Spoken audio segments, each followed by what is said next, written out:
You did it.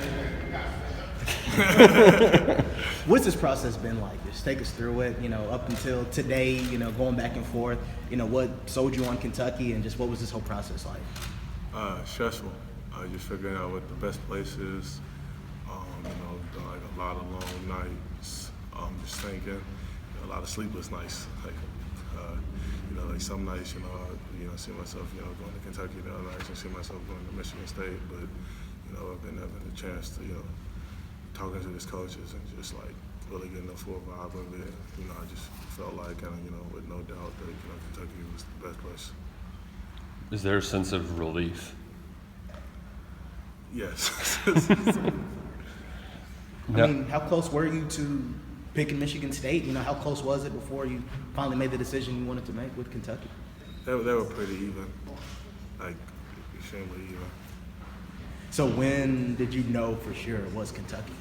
I mean, I didn't know this morning, if that tells you how, if that gives you any type of, clue of like where the time came in at. Like I said, I talked to Coach Tuck, and I talked to Coach Stoop. I think I talked to him from the time that I had, when I talked this morning in Texas to now, probably 3 or 4 times with both of them. So.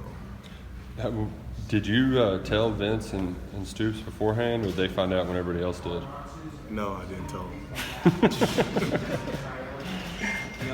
What was the one thing about UK that kind of kept coming back into your head to eventually commit to them? Was it the fact that they've been there since, you really started this process?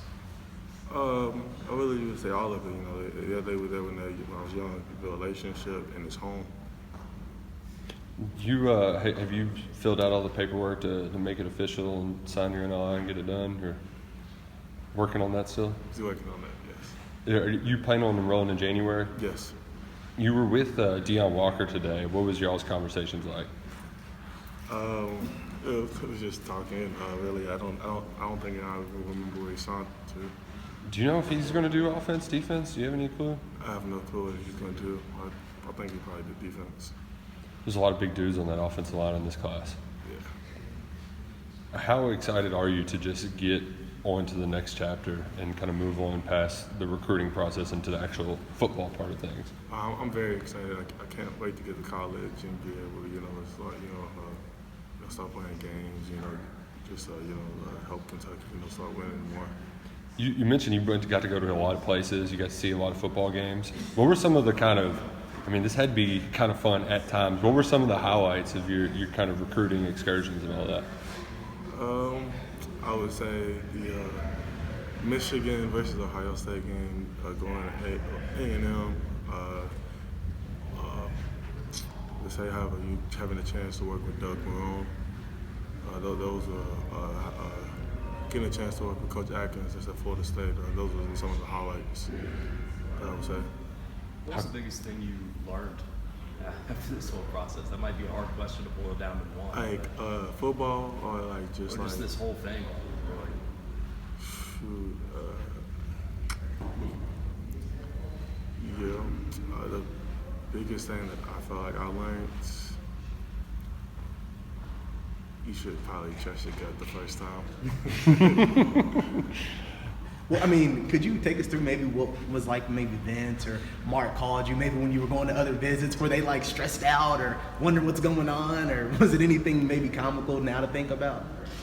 I wouldn't say that they were really just stressed out. We just talk about it, just as normal conversations. You talked about what staying home meant the first time when you had the bigger ceremony.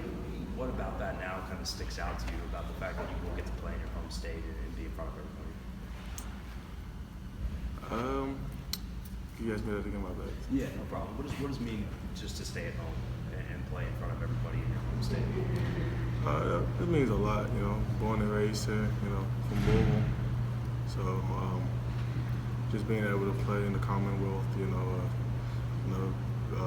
my family's Louisville fans, but growing up watching, Kentucky games, and sneaking upstairs watching Kentucky games in the house, it's something that I used to do when I was younger. So yeah, it means a lot.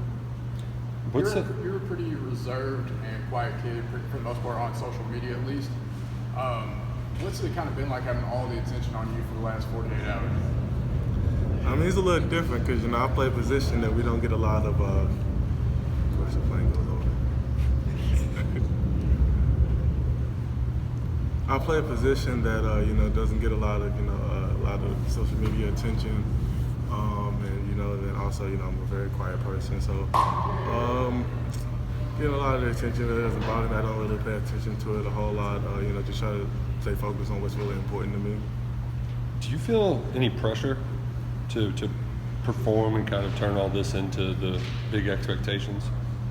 No, because I know I can do it. I mean, I guess you could say I could feel butterflies or something like that, but like, I had no pressure. You know, so. You know what your schedule is. You know who's up next. Are there any games you got circled on the schedule for next fall? Some teams you want to go up against? You an Down guy too? Yeah. Well, what kind of player can Kentucky expect from you when you get to campus? Hard worker, a leader, you know, someone that wants to win, someone that wants to be a program changer. You spent a lot of time with Vince over the last however many years. 7 years. Yeah. You got any, like, when you think of, like, funny stuff or funny things he said, is anything that come to mind? Vince is a funny dude. It's a lot of things that Vince always talks about. It's kind of hard to just pinpoint one on Vince, but you got to get around Vince to, like, really get a feel from him. You can't explain Vince. What's it going to be like to actually share a sideline with him? I want to know what he's saying in them headphones for real.